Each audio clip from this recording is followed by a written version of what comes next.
দর্শক, ইস্পাহানী মির্জাপুর চা মুক্তবাক অনুষ্ঠানে আপনাদের সবাইকে স্বাগত জানাচ্ছি। শুরুতে জানিয়ে দেব আজকের শিরোনামগুলো।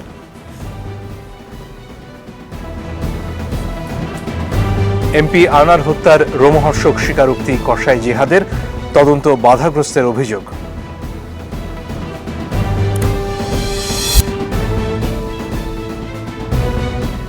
নজিরবিহীন সম্পদের পাহাড় বেনজিরের, আরও ৮ ফ্ল্যাট ও ২৬ একর জমি জব্দের নির্দেশ।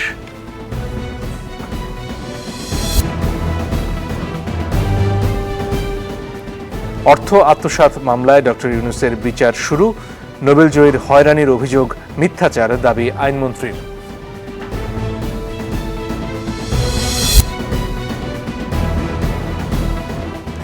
চট্টগ্রামে স্কুল ছাত্রীকে নিপীড়নের অভিযোগ, ২ শিক্ষককে রক্ষার চেষ্টায় ক্ষুব্ধ অভিভাবকরা।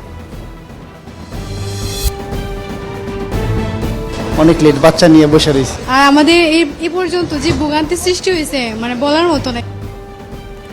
রেলের ঈদ যাত্রার প্রথম দিনেই ভোগান্তি, ১-২ ঘন্টা দেরিতে ছেড়েছে বেশিরভাগ ট্রেন।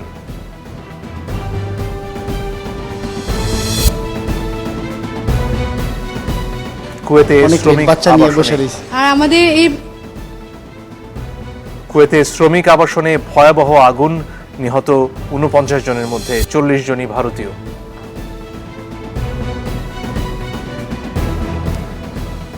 দর্শক, আজ আপনাদের সাথে আছি আমি মঞ্জুর আল মতিন।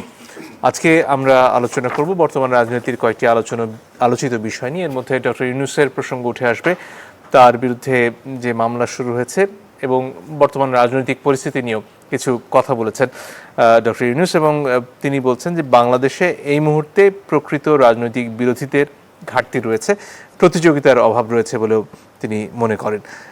এছাড়াও এমপি আনান নিয়ে বেশ কিছু আলোচনা চলছে এবং তার মৃত্যু, হত্যাকাণ্ড এসব নিয়ে নতুন নতুন বর্ণনা উঠে আসছে, সে নিয়েও হয়তো খানিকটা কথা বলবো। সাবেক মহাপরিদর্শক পুলিশের জনাব বেনজির, তার সম্পদের বিভিন্ন নতুন নতুন পরিচয় আমরা দেখতে পাচ্ছি, সে নিয়েও খানিকটা হয়তো কথা বলবো। ৩ জন সম্মানিত অতিথি রয়েছেন আমাদের সাথে। আছেন জনাব সেলিম আলতাফ জর্জ, তিনি ব্যারিস্টার ল এবং প্রেসিডিয়াম সদস্য, যুবলীগ এবং সাবেক সংসদ সদস্য। আছেন জনাব শহীদুল ইসলাম বাবুল, তিনি সাধারণ সম্পাদক, জাতীয়তাবাদী কৃষক দল। এবং আছেন জনাব জুনায়েদ সাকি, তিনি প্রধান সমন্বয়কারী, গণসংহতি আন্দোলন। আপনাদের ৩ জনকেই স্বাগত আমাদের এই অনুষ্ঠানে।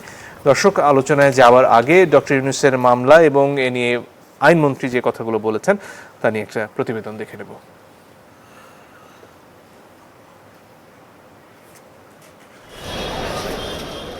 অর্থ আত্মসাৎ ও অর্থ পাচার মামলায় হাজিরা দিতে বুধবার সকালেই ঢাকার বিশেষ জজ আদালত ৪-এ আসেন ডক্টর মোহাম্মদ ইউনূস সহ ১৪ আসামি। 10:30টায় শুরু হয় মামলার কার্যক্রম। এ সময় ডক্টর ইউনূস বাদে ১৩ আসামিকে লোহার কাঠগড়ায় যেতে বলেন বিচারক। এরপর অভিযোগ গঠনের আদেশ পড়ে শোনান বিচারক, যেখানে বলা হয় জালিয়াতির মাধ্যমে পারস্পরিক যোগ সাজস্যে গ্রামীণ টেলিকমের লভ্যাংশের ২৫ কোটি ২২ লাখ টাকা আত্মসাৎ করেছেন ডক্টর মোহাম্মদ ইউনূস সহ ১৪ আসামি, যা বিচারযোগ্য। তবে আদালতে আসামিরা নিজেদের নির্দোষ দাবি করেন। এই এফআইআর এবং চার্জশিট যদি আদালত সত্য বলেও মনে করে, এই চার্জশিট এবং এফআইআর কোনো তার এই ধারাগুলি ডক্টর ইউনূস এবং সহ ১৪ জনকে কোনোভাবেই লায়েবল করে না, তাদেরকে দোষী সাব্যস্ত করে না। আদালত বলেছেন তারা যে সমস্ত বক্তব্য দিচ্ছেন সেটা সাক্ষ্য প্রমাণের বিষয়, সাক্ষ্য প্রমাণের আলোকে এ ব্যাপারে সিদ্ধান্ত গৃহীত হবে। সুতরাং সাক্ষ্য প্রমাণের আলোকে প্রসিকিউশন পক্ষ থেকে যে সমস্ত ডকুমেন্ট দিয়েছে সেটা যথেষ্ট প্রাইমা ফেসি আছে, মানে গ্রহণযোগ্যতা আছে, সেই কারণে আজকে মামলায় অভিযোগ গঠন করা হয়েছে। আদালত কক্ষ থেকে বেরিয়ে সাংবাদিকদের সাথে কথা বলেন ডক্টর মোহাম্মদ ইউনূস, দাবি করেন হয়রানি করা হচ্ছে। একজন নিরপরাধ নাগরিককে একটা লোহার খাঁচার ভেতরে গিয়ে দাঁড়িয়ে থাকতে হবে আদালত শুনানি চলাকালীন, এটা আমার কাছে অত্যন্ত অপমানজনক। আমরা সারা জীবন তো মানুষের সেবাতেই কাটিয়েছি, এই অর্থ আত্মসাৎ করার জন্য তো আমরা আসি, নিজেদের অর্থ ব্যয় করে আমরা এসেছি, এটাই আমাদের ইতিহাস। কাজে এখানে কেন হচ্ছে, এটাই হলো হয়রানি, যে আমাদের বোধের মধ্যে আসছে না। এই মামলায় সাক্ষ্য গ্রহণের তারিখে ধার্য করা হয়েছে 15ই জুলাই। ডক্টর ইউনূসের মামলার বিচার কাজ দেখতে আদালত কক্ষে উপস্থিত ছিলেন পশ্চিমা দেশের প্রতিনিধি সহ চীনের প্রতিনিধি। এবারে আইনমন্ত্রীর বক্তব্যটা দেখে নেব। দেশের যে কোনো নাগরিক দেশের আইন ভঙ্গ করে তার যেরকম বিচার হয় ডক্টর ইউনূসের ঠিক সেইভাবে বিচার হচ্ছে। কিন্তু আমি এটা বলেছি যে ডক্টর ইউনূস যেই সব কথা বলে বেড়াচ্ছেন সেই সব কথা অসত্য এবং সেই সব কথা বাংলাদেশের জনগণের জন্য অপমানজনক। শুরুতে জনাব জোনায়েদ সাকি আপনার কাছে আসতে চাই। আপনার একটা বক্তব্য দেখছিলাম যেখানে আপনি বলছেন যে রাষ্ট্রের চরিত্র নতুন ব্যাকরণে আসার কারণে সংগ্রামের ব্যাকরণটাও নতুনভাবে ভাবার প্রয়োজন। এখন প্রশ্ন হচ্ছে, গত নির্বাচন হয়ে যাওয়ার পরে এই সরকার তো বেশ থিতু হয়ে বসেছে এবং রাস্তায় আসলে বিরোধী দলের সেরকম করে উপস্থিতি বা আন্দোলন হয়তো চোখে পড়ছে না অনেকেরই। তাহলে এই নতুন ব্যাকরণটা কি হবে আন্দোলনের? ধন্যবাদ আপনাকে। আমি আমার সহ আলোচকদের সহ যারা দেখছেন সবাইকে সালাম এবং শুভেচ্ছা জানাই। দেখুন, রাষ্ট্রের যে চরিত্রটার একটা নতুন ব্যাকরণে নতুন একটা অবস্থায় দাঁড়িয়েছে সেটা আমরা অনেক দিন ধরেই বলছি, কিন্তু ঠিক এটাকে যে একটা নতুন স্তরে ভাবা, এর যে একটা শিফট হয়েছে মানে কাঠামোগত দিক থেকে তার গতিমুখের দিক থেকে, সেইটা ঠিকঠাক মতো এখনো যাকে বলে যে সবাই বুঝে উঠতে পারিনি, মানে না ঠিকঠাক মতো উপলব্ধি করছি না। কি আপনি ধরুন বাংলাদেশে প্রধান বিচারপতি, সিটিং প্রধান বিচারপতিকে দেশত্যাগে বাধ্য করা হয়েছে এবং তিনি লাঞ্ছিত হওয়ার কথাও বলেছেন, নিজেই সেটা বলেছেন। তাহলে আপনি যখন একজন সিটিং প্রধান বিচারপতিকে লাঞ্ছিত করে দেশত্যাগে বাধ্য করার মতো ঘটনা এই দেশে ঘটে, তাহলে পুরো বিচার ব্যবস্থাটাকেই কিন্তু লাঞ্ছিত করার একটা ঘটনা ঘটে যায়। কারণ একজন সিটিং চিফ জাস্টিস তো কেবল একজন ব্যক্তি নন, তিনি পুরো প্রতিষ্ঠানটারই একটা প্রতিনিধিত্ব করেন। আমরা সিটিং জেনারেল তার বিরুদ্ধে অভিযোগ আসতে দেখেছি এবং এখন সেই অভিযোগের এক ধরনের সত্যতাও সবগুলোই সামনে আসছে। আমরা সিটিং পুলিশের আইজি, তার আগে উনি র্যাবের চিফ, তার বিরুদ্ধে অভিযোগ আসতে দেখেছি এবং এখন সেটার সত্যতার জায়গায় আসছে। আমরা দেখতে পাচ্ছি যে জাতীয় সংসদে কারা বসে আছেন এবং এই যে আনোয়ারুল আজিম আনার সাহেব, তার মৃত্যু অত্যন্ত মর্মান্তিক এবং সেটার যথাযথ তদন্ত বিচার ইত্যাদি হওয়া দরকার, সেটা আমরা অবশ্যই দাবি করি। কিন্তু তার মৃত্যুর মধ্য দিয়ে যে সত্যগুলো আমাদের সামনে আসলো, যে তিনি আসলে কিভাবে মারা গেলেন, তিনি ব্যবসায়িক সংঘাতে মারা গেলেন বলে বলা হচ্ছে, নিহত হলেন এবং এই সংঘাতটা হচ্ছে আন্তর্জাতিক চোরাকারবারি নেটওয়ার্কের সংঘাত এবং সেইটা যে সত্যগুলো আমাদের সামনে নিয়ে আসছে যে উনি 21টি মামলায় ইন্টারপোলের কর্তৃক ওয়ান্টেড ছিলেন এবং সেই 21টি মামলা 2009 সাল থেকে 2014 সালের মধ্যে তিনি খারিজ করিয়ে নিতে পেরেছেন এই সরকারের আমলে, নানান প্রভাব খাটিয়ে, অর্থ প্রভাব ইত্যাদির দ্বারা, এবং সেই মামলাগুলো থেকে খারিজ করিয়ে উনি 14 সালে আওয়ামী লীগের টিকিট পেয়ে গেছেন এবং তারপর 3 বার তিনি এখন সংসদের টিকিট নিয়ে সংসদে বসেছিলেন। একই সময়ে বিএনপির মতো দেশের বড় দল, তার চেয়ারপারসন একটা মামলায় তার সাজা হচ্ছে, হাইকোর্টে গিয়ে সাজা ডাবল হয়ে যাচ্ছে। সো আপনি প্রতিষ্ঠানগুলোর দিকে তাকান, আপনি ধরুন এই যে মিডিয়ার উপরে যে নিয়ন্ত্রণটা আমরা এই 15 বছরে বিশেষভাবে ধীরে ধীরে একদম গাঢ় হতে দেখেছি। এখন বলা হবে যে মিডিয়াতে তো আপনারা এসে বক্তৃতা দিচ্ছেন, টকশো করছেন, মানে বোকা বাক্সের মধ্যে টকশো করানোটাই এটা নিয়ন্ত্রণের আরেকটা ফর্ম, যে আপনি এখানে করছেন, মানুষকে এটা দেখানো যাচ্ছে যে যথেষ্ট স্বাধীনতা আছে। কিন্তু মিডিয়া যে কণ্ঠরোধ করে রাখা হয় অথবা মিডিয়া যে নিজে থেকে ভয়ে থাকেন, এটা বাংলাদেশের অন্যতম প্রধান সাংবাদিক। বা টকশোতেও কি এসে আপনারা নির্ভয়ে যা বলতে সেটা তো চান আছে, সেটা বলেন? তারপরে আমাকে হয়তো অভিযুক্ত করতে বলেন না কেন, আপনি কি ভয় পান?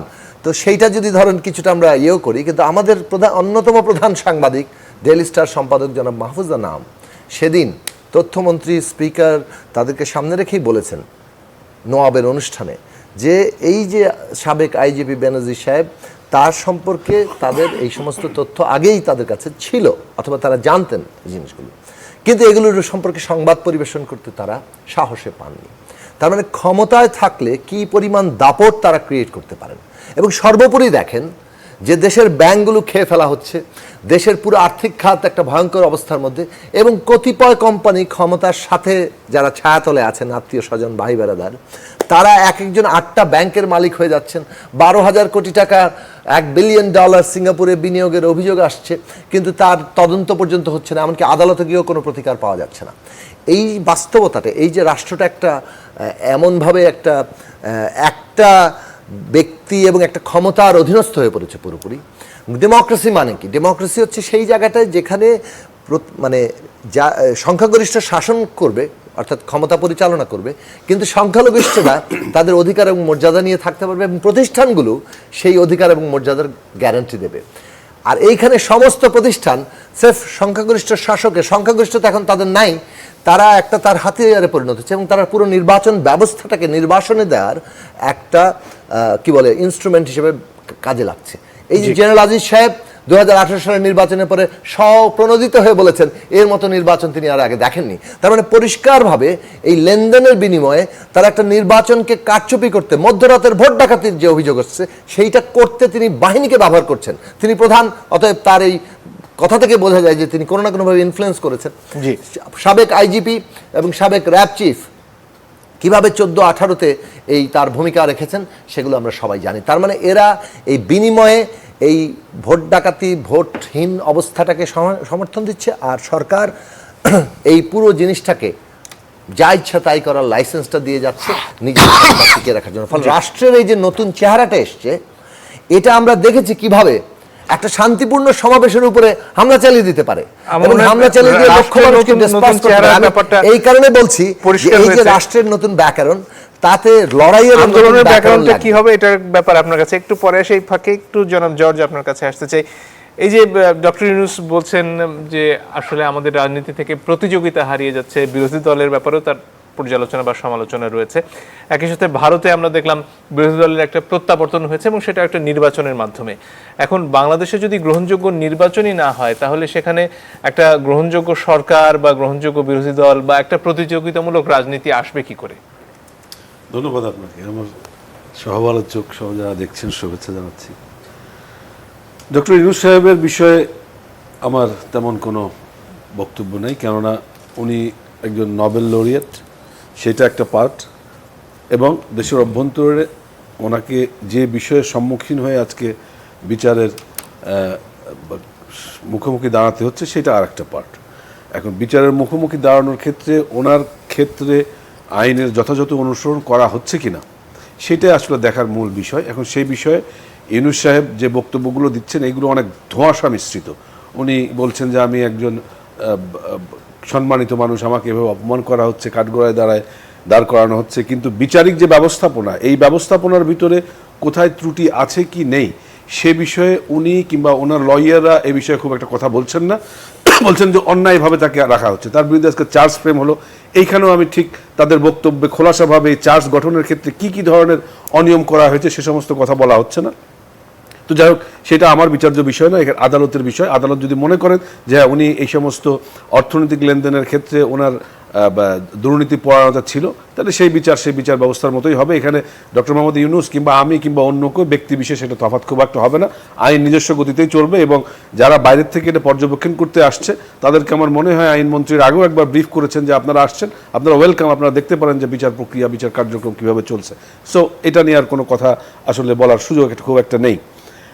আপনি প্রতিযোগিতামূলক রাজনীতির কথা বলছেন, হ্যাঁ অবশ্যই প্রতিযোগিতামূলক রাজনীতিতে কিছুটা ঘাটতি আছে আমাদের দেশে।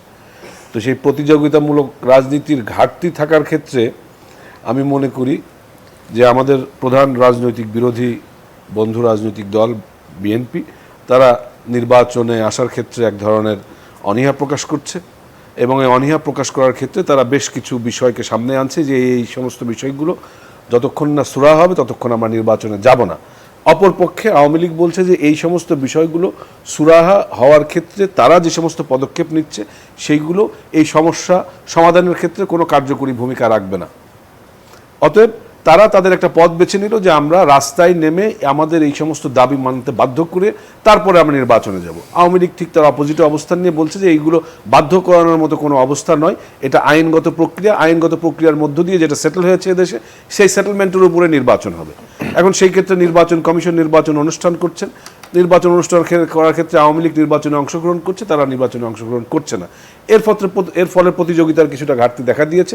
সেই ঘাটতি আমি মনে করি যে আমাদের যে সমস্ত রাজনৈতিক বন্ধু দল আছেন তারা সেই জায়গা থেকে ফিরে আসবেন, নির্বাচনে অংশগ্রহণ করবেন, নির্বাচনে অংশগ্রহণ করে এদেশের গণতান্ত্রিক প্রক্রিয়াকে কিন্তু এগিয়ে নিয়ে এখানে যাবেন। প্রশ্ন একটাই যে 18 সালেও তো আপনারা আলোচনায় বসলেন, আলোচনার মাধ্যমে আপনার বিরোধী দলকে নির্বাচনে আনতেও সমর্থ হলেন। এই সময় এসে কেন আর সেই প্রয়োজন আপনারা মনে করলেন না? কেন একতরফা নির্বাচনই আপনারা করবেন? না, আমরা সেই প্রয়োজন মনে করিনি তা কিন্তু নয়। আমরা কিন্তু তাদেরকে বলেছিলাম নির্বাচনের আগে যে হ্যাঁ আমরা আলোচনায় বসতে প্রস্তুত, তবে কোনো শর্ত থাকবে না, শর্তহীন আলোচনা হতে হবে। তো সেই ক্ষেত্রে তাদের বিএনপির মহাসচিব মির্জা ফখরুল ইসলাম সাহেব বলেছিল যে শর্তহীন কোনো আলোচনায় আমরা যাব না, আমাদের একটা দফা এটা মানতে হবে আগে, তারপরে আমরা আলোচনায় বসতে পারি। সেটাও তো মাঠের বক্তৃতায়, কিন্তু সরাসরি কি এই প্রস্তাব আপনারা দিয়েছিলেন? সরাসরি এখানে দেখেন ওইভাবে প্রস্তাব কিংবা প্রস্তাবনার প্রয়োজন আপনার বোধ করবে নির্বাচন কমিশন। যে নির্বাচন কমিশন তাদেরকে আলোচনায় বসা, নির্বাচন কমিশনে আসার জন্য তাদেরকে প্রস্তাব করেছিলেন, তারা নির্বাচন কমিশনে উপস্থিত হননি। নির্বাচন কমিশনের সাথে তারা আলাপ করা মনে করেছে একটা ব্যর্থ প্রচেষ্টা, তারা যাবেই না। এই সমস্ত নানান কার্যক্রমের ভিতর দিয়ে তারা তাদের যে সমস্ত রাজনৈতিক ভাবনা চিন্তায় ছিলেন ওইখানে দাঁড়িয়েছিলেন, পরবর্তী আর কোনো চিন্তা করেননি, বিধায় আমার ধারণা আলোচনা আর হয়নি। আমি একটা আলাপের দিকে একটু যেতে চাই। সাকিব ভাই যে কথাগুলো বলেছেন যে রাজনীতির ব্যাকরণ চেঞ্জ হয়েছে, যার কারণে রাজনীতির এই অবস্থা। তো ব্যাকরণ আমি তো দেখছি যে চেঞ্জ হওয়ার তো কোনো কারণ নেই। আজকে প্রশাসনিক অব্যবস্থাপনার কথা সাকিব ভাই উল্লেখ করেছেন।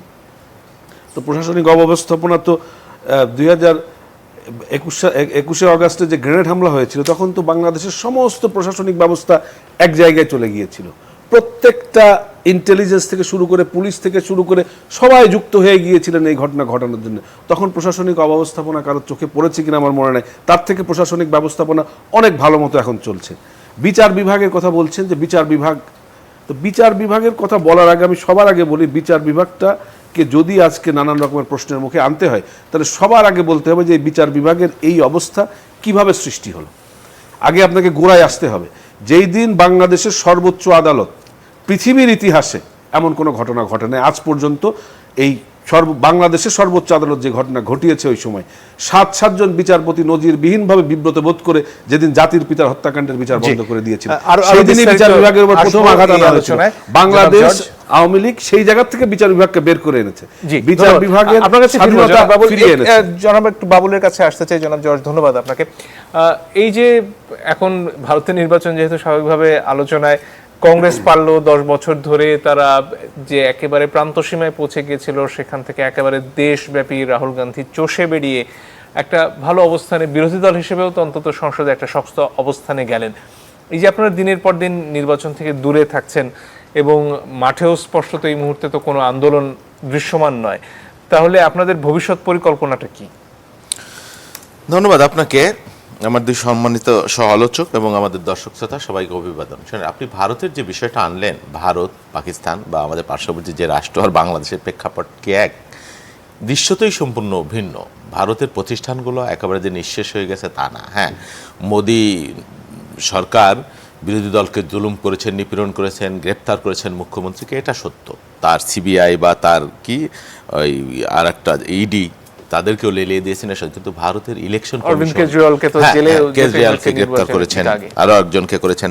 কিন্তু ভারতের ইলেকশন কমিশন একটা তদন্ত করতে 3 বছর 4 মাস লাগিয়েছে, যেটা আজকে ইলেকশন কমিশনের বক্তব্যে আমি শুনলাম যে 2021 সালে প্রথম আলোতে পরিষ্কার রিপোর্ট এসেছিল জেনারেল আজিজের ভাইদের কি বলে এনআইডি যেটা করা হয়েছিল বা পাসপোর্ট যেটা করা হয়েছিল সেটা পরিষ্কার রিপোর্ট, এবং ইলেকশন কমিশনের একজন সচিবের বক্তব্য সহ তারা উদ্ধৃত করেছিল। বিষয়টা তারা জানে না তা না, তারা এতদিন কোনো গা করেনি। এই সাম্প্রতিক কালের কণ্ঠ বা আমেরিকা, ইউএসএ এই ঘটনা ঘটানোর পরে যখন এটা সামনে আসলো তখন তারা গত রবিবার একটা তদন্ত কমিটি করেছে। কুম্ভকর্ণের মতো এতদিন তারা ঘুমিয়েছিল। ভারতের নির্বাচন কমিশন বলেন বা অন্যান্য প্রাতিষ্ঠানিক বিচার বিভাগ বলেন বা অন্যান্য প্রতিষ্ঠান বলেন, সেই প্রতিষ্ঠানগুলোতে একেবারে সরকারের আজ্ঞাবহ হয়ে গিয়েছে তা না।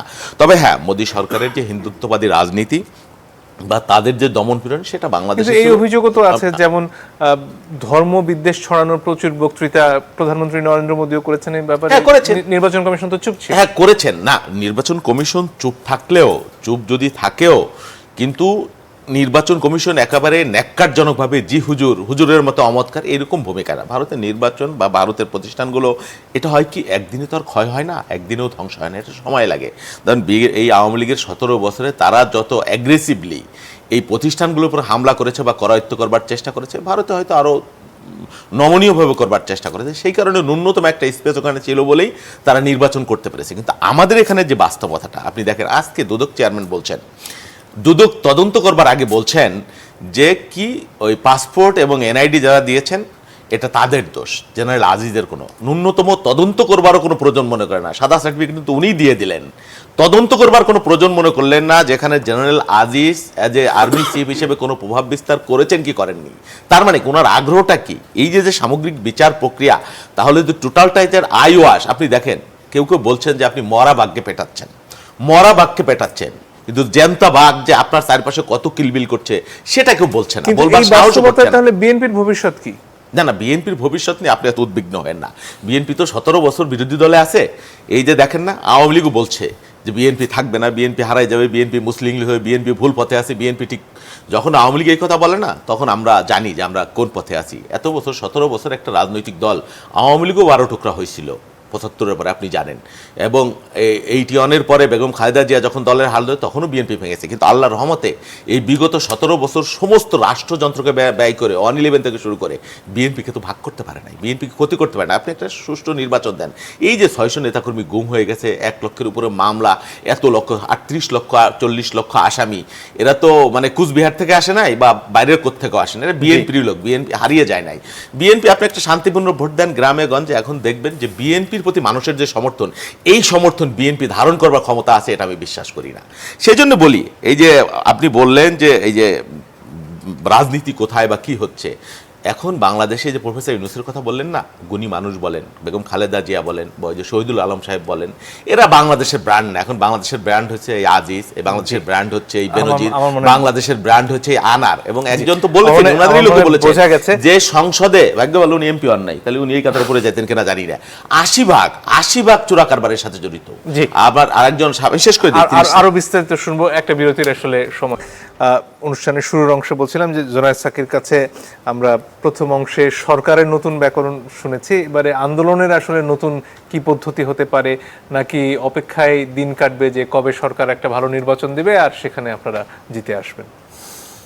না দেখুন, আন্দোলন তো আমরা করেছি, এবং আন্দোলনের মধ্য দিয়ে যে কথাটা আমি আসলে আগের বারে বলতে চাইছিলাম যে দেখুন, একটা গণ আন্দোলনের যে সাধারণ ফর্মগুলো আমাদের দেশে চর্চা হয়েছে, সেই ফর্মগুলো যে ধরনের রাষ্ট্র মোকাবেলা করেছে, সরকারকে মোকাবেলা করেছে, এখন রাষ্ট্র এবং সরকার একাকার হয়ে এমন একটা চরিত্র ধারণ করেছে যে ওই ফর্মগুলো দিয়ে খুব কাজ করা যাচ্ছে না। পুরো আপনি 28শে অক্টোবরের কাহিনীটাই দেখেন যে কিভাবে একটা স্যাবোটাজ তৈরি করে সেই পুরো একটা লক্ষ লক্ষ মানুষের একটা সমাবেশকে ডিসপার্স করে দিয়ে তারপর পুরো একটা ক্র্যাকডাউন চালিয়ে যে ফর্মে যাওয়া হয়েছে, এই ধরনটাই মানে নতুন একদিক থেকে, এবং সেই নতুন ধরনটা যে ক্রিয়াশীল করতে পেরেছে সেটা একটা নতুন অবস্থা। যেমন ধরুন, এই যে প্রফেসর ইউনূসের বিরুদ্ধে যে মামলার কথাটা আপনি তুলেছেন, এখন প্রফেসর ইউনূসের বিরুদ্ধে মামলা যে হয়রানিমূলকভাবে হচ্ছে এইটাই কিন্তু মানুষ মনে করে। কারণ আপনি যে পুলিশ বাহিনীটা তৈরি করেছেন, সেই পুলিশ বাহিনীর প্রধানের বিরুদ্ধে মানে কথা বলা যায় না, কারণ উনি ক্ষমতার দাপট, যখন পর্যন্ত সরকারের তার সুনজর আছে, যখন আর সুনজর অথবা তার প্রয়োজনীয়তা ফুরিয়ে যায় তখন কিন্তু তার বিরুদ্ধে কথা বলাটা যায়। এবং সেটা যে বাংলাদেশে ক্ষমতার সিগন্যাল ছাড়া মানে এই অবস্থাটা তৈরি হতে পারতো না, সেটা সবাই মনে করে, কারণ এটাই বাস্তবতা। আপনি কার কার বিরুদ্ধে কথা বলতে পারবেন আর কার বিরুদ্ধে কথা বলতে পারবেন। জেনারেল আজিজের বিষয়ে কিন্তু ওই সময় খুব জোরের সাথে কথা বলা যায়নি, না যাওয়ার কারণটা আমরা দেখেছি। মানে ওনার সম্পর্কে একটা মন্তব্য করার কারণে ডক্টর জাফরুল্লাহ চৌধুরীর মতো মুক্তিযোদ্ধাকে কী ধরনের হয়রানির মোকাবেলা করতে হয়েছে সেটা তিনি ভুল স্বীকার করেছেন, তারপরও সেটা আমরা সবাই দেখেছি। কাজেই আজকে সরকার চাইলেই যে কারোর বিরুদ্ধে চার্জ ফ্রেম করাতে পারে, এবং পুলিশ যেহেতু তার হাতে সম্পূর্ণভাবে এইভাবে ব্যবহার করার উপযোগী হয়েছে। এখন বলবেন যে আগেও তো হয়েছে, উনি তো সাথে সাথে পুরনো উদাহরণে চলে গেলেন। আগের চাইতে এর পার্থক্যটা এত প্রবল এবং এতটাই সিগনিফিক্যান্ট যে আমরা এটাকে একটা শিফট হিসাবে দেখছি, এটাই আমি বলতে চেয়েছি। এখন আসুন, যে সত্যি সত্যি কোনো প্রতিদ্বন্দ্বিতা নেই, কোথাও কোনো নির্বাচন বলে কিছু নেই, না জাতীয় পর্যায়ে না স্থানীয় পর্যায়ে। এটা একটা নিয়োগ এবং এক ধরনের মানে একটা যতটা পারা যায় মঞ্চস্থ করা, যে কিছুটা কতটা গ্রহণীয় করা যায়। যেমন এবার আমি ডামি করে গ্রহণীয় করার চেষ্টা করা হয়েছে, তো নিজেদের মধ্যে প্রতিযোগিতা করে চেষ্টা করা হচ্ছে। এইটা সমাজের মধ্যে, রাষ্ট্রের মধ্যে সর্বস্তরে আসলে প্রতিদ্বন্দ্বিতা নাই করে দিচ্ছে। এখন আপনি এর সাথে ভারতের যতই তুলনা করেন, ভারতে হ্যাঁ অনেকগুলো প্রবণতা দেখা যাবে যে ভারতেও মানে মুখ্যমন্ত্রীদেরকে জেলে ঢুকানো হয়েছে, ভারতেও পার্টি ভেঙে দেওয়া হয়েছে, মহারাষ্ট্রে এনসিপি বাল ঠাকরের পার্টিকে কিন্তু প্রতীক কেড়ে নেওয়া হয়েছে, ওখানেও সিবিআই ইডি দিয়ে বিরোধী নেতাদেরকে করা হচ্ছে, ওখানেও ওয়াশিং মেশিন করা হয়েছে, কিন্তু এমনকি ওখানে ইলেকশন কমিশনকে প্রভাবিত করার চেষ্টা করা হচ্ছে। ইলেকশন কমিশনের নিয়োগের প্রক্রিয়া তো পাল্টে গেছে, পাল্টে দিয়েছে, সুপ্রিম কোর্টের রায়কে তারা বদলেছেন, নিয়োগ হয়েছে এবার। কিন্তু একটা বিষয়ে পার্থক্য আছে, ভারতে ভোটের দিন পাবলিক ভোট কেন্দ্রে গিয়ে ভোট দিতে পারবে না এই নিয়ে কোনো রকম আশঙ্কা আমি নিজে এই বিরোধী নেতাদের মুখ থেকে শুনিনি। বিরোধী নেতারা এই অভিযোগগুলো করেছেন যেগুলো বললাম, কিন্তু সেখানে বিরোধী নেতারা বর্জনের দিকে যাননি, স্পেকুলেট করেছেন যে এটা এমনকি ফলাফল গণনাতে ম্যানিপুলেশন হতে পারে, কিন্তু ভোট দিতে পারবে না মানুষ এইটা কেউ। এমনকি পাকিস্তানেও ইমরান খানের দল, তারা তাদের প্রতীক কেড়ে নেওয়া হয়েছে, দল কেড়ে নেওয়া হয়েছে, তারা স্বতন্ত্র দাঁড়িয়েছেন, সেখানেও অনেক বাধা হয়েছে, কিন্তু ভোট দিতে পারবে না মানুষ, এই আস্থাটা 18 সালেও কি এই ধারণা তৈরি হয়েছিল যে মানুষ ভোট দিতে যেতে পারবে না? বাংলাদেশের সিগনিফিকেন্ট পার্থক্যটা হচ্ছে 18 সালে আমরা দাঁড়িয়েছি কিন্তু মানুষকে ভোট দিতে পারিনি। 40-50 ভাগ ভোট আগের রাতে সিল মেরে ব্যালটে ঢুকিয়ে রাখা হয়েছে, তার পরের দিন 1 ঘন্টা ছাড়া হয়েছিল, তাতে যখন দেখছে যে ভোট আর হিসেবে রাখা যাচ্ছে না, আবার বন্ধ করে দিয়ে দুপুরবেলা লাঞ্চ বিরতির নামে আবার ব্যালট সিল মেরে ঢুকে আমরা প্রার্থী হিসেবে দেখেছি। সুতরাং এই আলোচনাটা আমাদের অভিজ্ঞতা হিসেবে আমরা দেখছি যে মানুষ এখানে ভোট দিতে পারে না। ভোট দিতে পারা আর ভোট দিতে না পারার মধ্যে বিস্তর ফারাক আছে, কারণ আমাকে যত অত্যাচারই করুক, আমি যদি জনগণের আস্থা অর্জন করতে পারি, মানুষ যদি ভোট দিতে পারে, তাহলে ফলাফল ঘুরিয়ে দেওয়া সম্ভব। কিন্তু আমি যত মানুষের আস্থায় অর্জন করি, রাষ্ট্র যদি শেষ পর্যন্ত ভোট দিতে না দেয়, তাহলে মানুষের ভূমিকাটা সেখানে সংগ্রাম ছাড়া আর কোনো জায়গায় থাকে না। আন্দোলনেও তারা যাতে মানুষ নামতে না পারে তার জন্য ভয় এবং আতঙ্ক সৃষ্টি করেছে। এই ভয় আতঙ্ক, এই দমন পীড়ন, এই যে সরকার নিজেকে ভিকটিম তৈরি করে পুরো একটা বিরোধী দলের উপর ঝাঁপিয়ে পড়ার, ক্র্যাকডাউন করার মানে যৌক্তিকতা তৈরি করে, এই সমস্ত কিছু আজকে নতুন বাস্তবতা, এগুলোকে মোকাবেলা করার নতুন ব্যাকরণ রাজনীতি লাগবে। কিভাবে সেটা হবে সেটা কিন্তু আন্দোলনের ভেতর থেকে হবে। আপনাকে আমি এখনই যদি একটা প্রফর্মা ধরিয়ে দিই তাহলে তো সেটা কোনো কাজের জিনিস নয়। কিন্তু এটা আসলে যারা যদি কেউ আপনাকে সমর্থন করতে চান বা যারা আপনার দলের কর্মী, তাদের সামনে কি একটা দিক নির্দেশনা থাকা প্রয়োজন না, যে সামনে আসলে কি হবে নাকি? অবশ্যই দিক নির্দেশনা আমরা দিচ্ছি, সামনে আমরা আন্দোলনে নামছি এবং সেই আন্দোলনের ভেতর থেকেই নতুন ব্যাকরণ সৃষ্টি হবে। জি, জনাব বাবুল আপনার কাছে ফিরে আসি। আপনি বলছিলেন যে সরকার যদি একটা নির্বাচন দেয় তাহলে মানুষ ভোট দিয়ে আপনাদের প্রতি যে সমর্থন সেটা প্রমাণ করবে, কিন্তু সে ভোটটা আসলে হবে কিভাবে? আপনারা যেভাবে এখন পর্যন্ত আন্দোলন করছেন বা সরকারের এখন পর্যন্ত যে মনোভাব, তার পরিবর্তন আপনি কিভাবে শোনেন? সরকারের সেই মনোভাব নাই। আওয়ামী লীগ খুব বিপজ্জনক পথে হাঁটছে, বুঝছেন? এটা আওয়ামী লীগের জন্য ভালো পথ না, বাংলাদেশের জন্য তো নয়, কোনো রাজনৈতিক দলের জন্যও না। ভোটটা হতে হবে যে জনগণের প্রতি। আপনি দেখেছেন যে এই উপজেলা নির্বাচনটা হলো, সেই নির্বাচনে তারা বলছে 30%, 35%। বাংলাদেশের কোনো নির্বাচন, স্থানীয় সরকার নির্বাচন, যেখানে দল নাই, কিছু নাই, সেই নির্বাচনে ভোটের এই খরা সরকার বা ইলেকশন কমিশনের ভাষায় যেটা হয়েছে আপনি কখনো দেখেছেন? তার মানে কি? যে স্থানীয় সরকার নির্বাচন বা যে কোনো নির্বাচনের উপর মানুষের কোনো আস্থা নাই। এটা কি বিএনপির দোষ, বিএনপির দায়?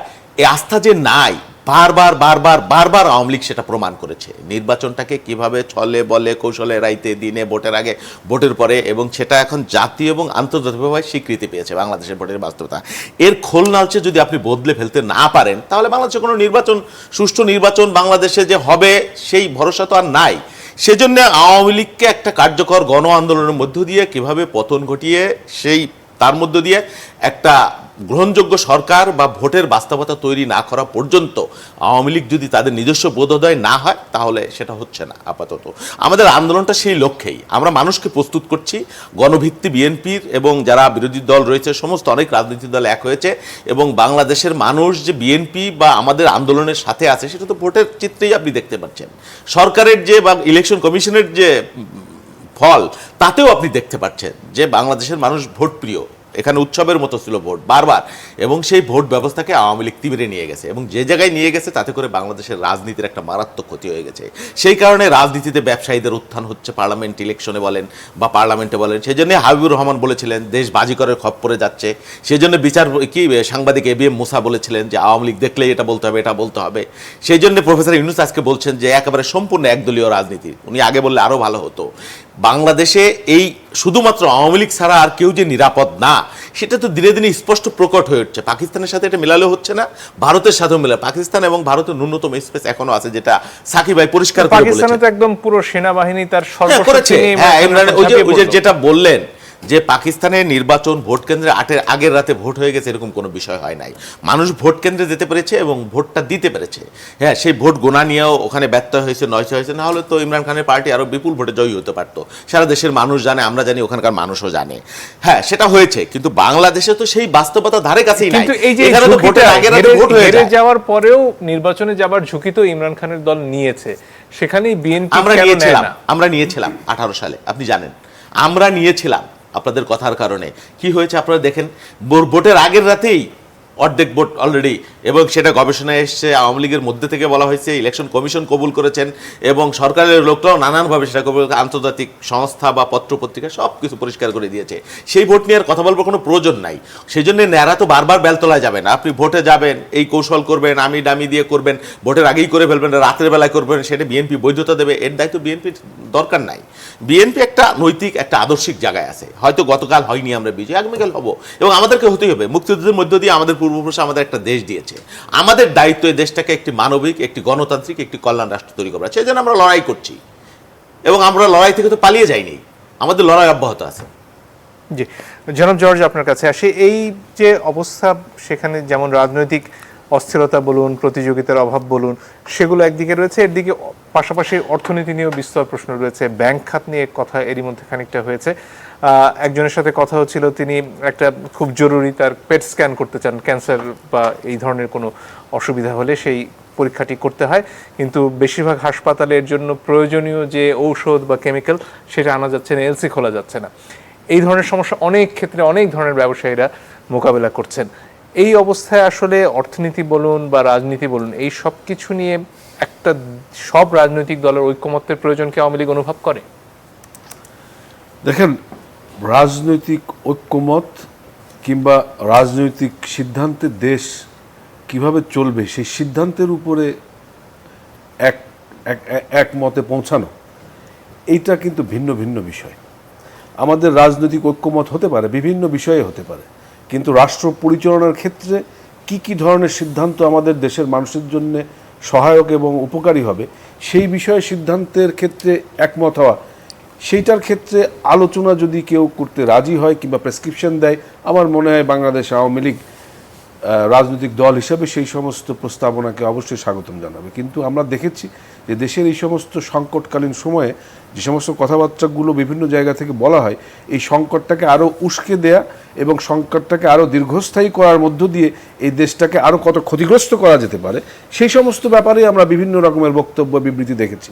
ঠিক সেই জায়গা থেকে আওয়ামী লীগ এই সমস্ত দেশবিরোধী বক্তব্য বিবৃতিকে একপাশে সরিয়ে রেখে দেশটাকে, আপনি যে সংকটের কথা বলছেন, এই সমস্ত সংকটকে সামনে রেখেই সমাধানের পথে আমরা সর্বোচ্চ কাজ করে চলেছি। হ্যাঁ, আমাদের সব জায়গায় 100% ঠিক হয়ে যাব তা না, তবে হ্যাঁ, এই সমাধানের পথে আমাদের যে প্রক্রিয়া, এই প্রক্রিয়াটা চলমান আছে এবং এটা আমরা খুব সতর্কভাবে কাজ করে চলেছি। জনাব সাকিব ভাই বলেছেন যে সিগন্যাল না হলে কোনো কিছু বলা যায় না, এক এক সময় গভর্নমেন্টের সিগন্যাল হলে আমরা এই কথাগুলো বলতে পারি। তো আজকে বেনজির আহমেদ সম্বন্ধে কিংবা আজিজ আহমেদ সম্বন্ধে ওনারা যে সমস্ত প্রকাশ্যে বক্তব্য দিচ্ছেন কিংবা টেলিভিশনও যে বক্তব্যগুলো দিচ্ছেন, এখানে কি সরকারের সিগন্যাল ওনাদের কাছে আছে কিনা, এটা দেশের মানুষ জানতে চায়। আমার মনে হয় এই প্রশ্নটা এই সরকারের অনুমতি ছাড়া আসলে দুদকেই তদন্তে বা একরোক করায় যেত না। না, এটা সরকারের অনুমতি, আপনি খুব ভালো মতো জানেন যে আপনার আইনত তার প্রয়োজন নেই, দুদকের যে তফসিলিভুক্ত মামলাগুলো আছে এবং সেই মামলাগুলো দুর্নীতি দমন কমিশন আমলে নেওয়ার ক্ষেত্রে কি কি ধরনের তাদের ফর্ম আছে, সেই ফরম্যাটের ভিতরে যতক্ষণ না যাবে কমিশন ইচ্ছা করলেও কিন্তু সেটা করতে পারবে না। আমাদের একটু মনে রাখতে হবে যে 2000 যখন নির্বাচন কমিশন এটা একটা ব্যুরো ছিল বিএনপি গভর্নমেন্টের সময়, তখনও কিন্তু বিভিন্ন দুর্নীতির ফিরিস্তি কথাবার্তা উঠে আসতো। ঢাকা বিশ্ববিদ্যালয়ের একজন শিক্ষক যিনি ভিসি ছিলেন, ওনাকে দুর্নীতি দমন ব্যুরোর প্রধান করা হয়েছিল। তো যখনই এই দুর্নীতির বিষয় নিয়ে আজকের যে সমস্ত পেপার পত্রিকার উদ্ধৃতি দিয়ে বলা হয়, প্রথম আলো কিংবা ডেইলি স্টার সহ নানান রকমের দুর্নীতির ফিরিস্তি উঠে আসতো, যখন এই ব্যুরোকে জিজ্ঞাসা করা হতো, দুর্নীতি দমন ব্যুরোকে, তখন বলতো যে আমরা কারোর বিরুদ্ধে ব্যবস্থা নিতে পারবো না, কারণ আমাদের কোনো বিধিমালাই নাই।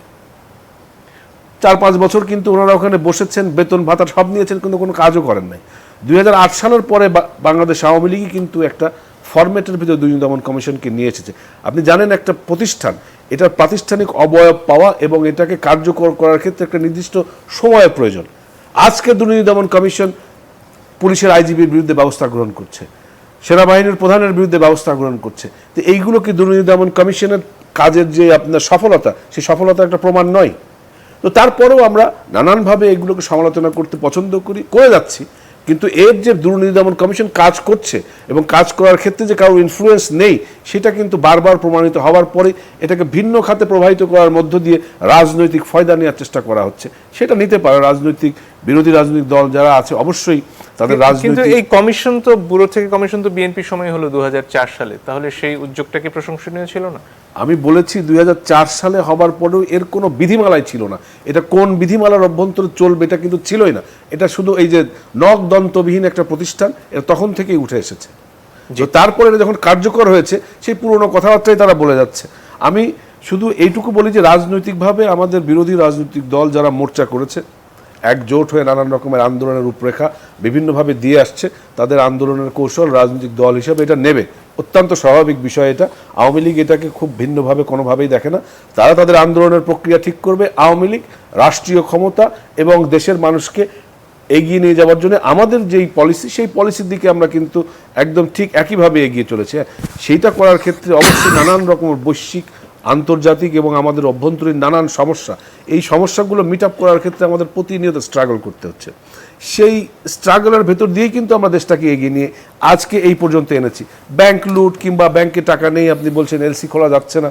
আমি এর আগেও এই বিষয়টা একবার বলেছি। দেখেন, যদিও আমি অর্থনীতিবিদ না, তারপরেও এই ডলার, এই বিষয়টা, এই মুদ্রাটা, এটা এখন বিশ্বে একটা ইটসেলফ একটা কমোডিটি, এবং যারা এই মুদ্রা ব্যবস্থাটাকে নিয়ন্ত্রণ করে, আমি আপনাকে বলছি দায়িত্ব নিয়ে, আমি নেদারল্যান্ডের সাথে আমার একবার কথা হয়েছে, তারা বলেছে যে তাদের দেশেও এই ডলার ব্যবস্থাপনাকে এক ধরনের ম্যানিপুলেশন করা হচ্ছে।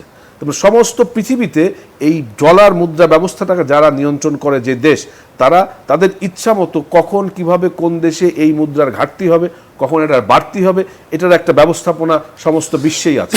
তো সেই ক্ষেত্রে আমি মনে করি যে বাংলাদেশের এই ডলার কিংবা রিজার্ভ, এইগুলো ব্যবস্থাপনার ক্ষেত্রে আমাদের যে সমস্ত রপ্তানি কিংবা আমদানি আয়ের ক্ষেত্রে যেই ভারসাম্যহীনতা আজকাল লক্ষ্য করা যাচ্ছে, সেটাও এই কমোডিটিটাকে কিভাবে কে কোথায় ব্যবহার করছে, এর সাথে এই রাজনীতিও জড়িত আছে।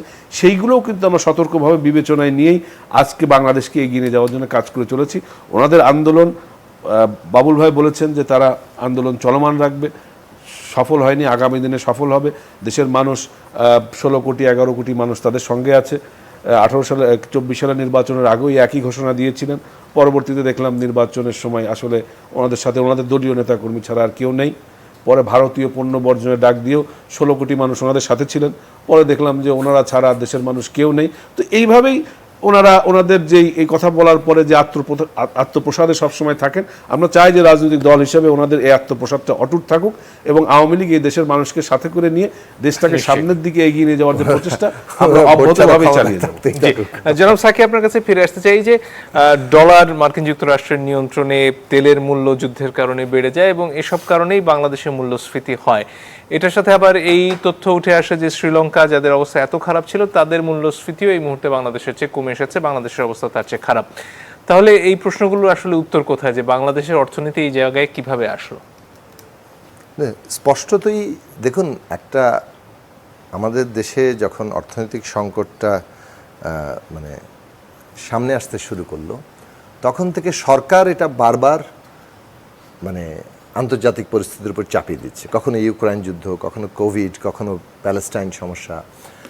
হ্যাঁ, আমি আবারও মানে একদম ঢালাওভাবে বলবো না, আন্তর্জাতিক পরিস্থিতির কিছুটা নিশ্চয়ই প্রভাব আছে। কিন্তু আন্তর্জাতিক পরিস্থিতি তো কেবল বাংলাদেশের জন্য না, সারা দুনিয়ার জন্যই।